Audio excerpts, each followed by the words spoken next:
So today I'm going to show you the capital budgeting simulation that I did over a 5-year period for a company called New Heritage Doll. So I play the CEO, and it is my responsibility to look at the different projects listed and pick the ones that I want to fund. So I ended up with a company APV of 610.37, which I would say is pretty good. Because over here in 2009, my revenues, I started with 245.75, and now my current is 391.21.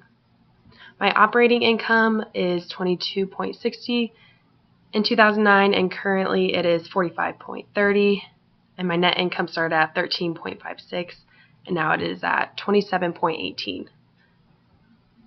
So that's a positive because I increased all of those. Down here in the cash flow by division, this just shows the projects that I ended up investing in. Most of them were licensing.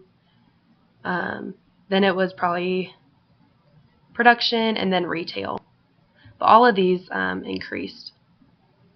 Over here, looking at the pie graph, you can see the revenue by division. So retail, my projects in retail did the best for revenue. For operation by division, my licensing clearly did the best. And then total assets by division, my production projects did the best for assets.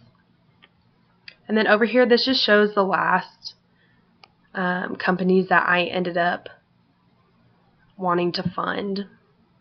And if I click down here, view all updates, this just shows you over the 5-year period of all the companies that all the projects I decided to invest in. And then it just gives a little description of if they did well or if they didn't do so good. So as you can see, I try to keep it pretty consistent with only investing in 4 projects each year. Other than in 2012, I ended up investing in 5. If you come up here to project details, this just gives you more details about each of the projects that I ended up investing in. If I drop this down, it shows some available projects. Some of these I didn't invest in, and then my selected projects.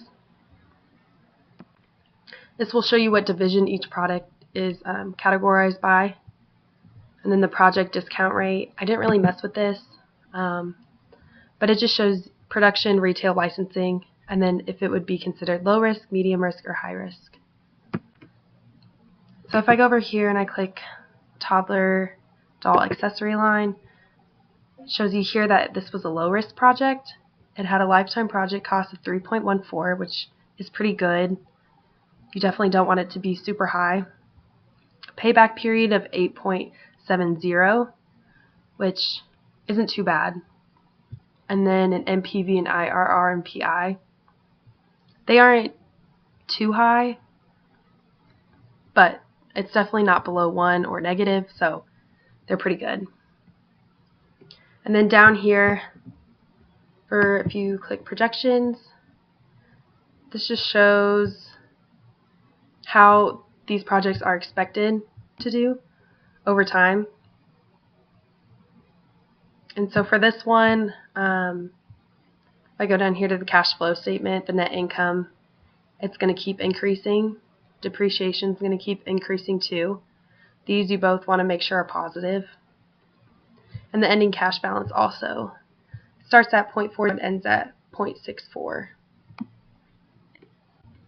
You can click over here to actuals, and this will show you how the project actually did during the 5 years. And so again, if we look down at the ending cash balance, we started at 0 and we ended up at 0.37, which did pretty good. So I can click another one. Let's see. I ended up choosing the Match My Doll clothing line expansion of concept. This one was a medium risk. It had a lower lifetime or a higher lifetime project cost than the last project that I just showed you all. But this one has a higher NPV, IRR, and I think this one had a lower PI. but its payback period was also lower. And down here in the actuals, started off with 0 and I went up to 0.17. That isn't a huge jump, but at least it's not negative. So I did make some money with that.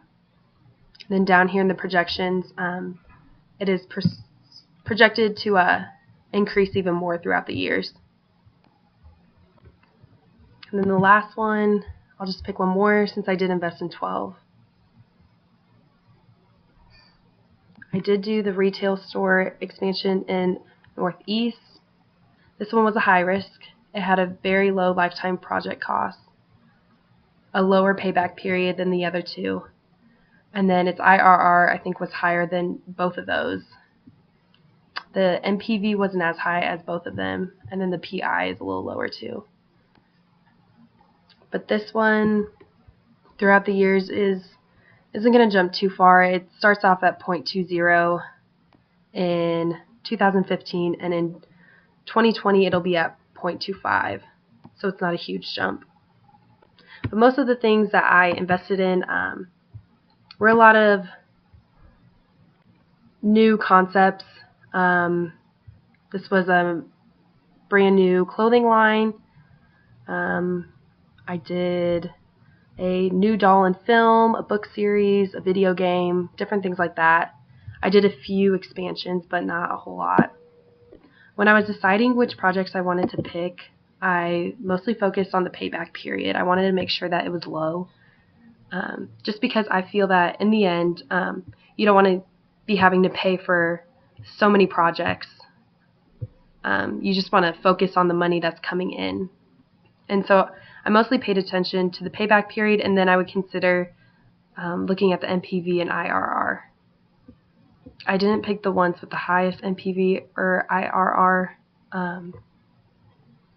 but I made sure that none of them were too close to 1, or of course I never picked any that were negative. I don't even think that was an option, but I just mainly focused on the payback period.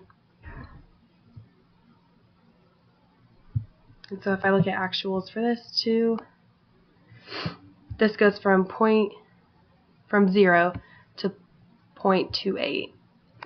So that's a pretty good jump. But overall in the end I got 610.37, which I would say is pretty good. It definitely wasn't the highest that I probably could have obtained. Maybe if I focused less on the payback period and more on the IRR and NPV. But that's how I got the 610.37.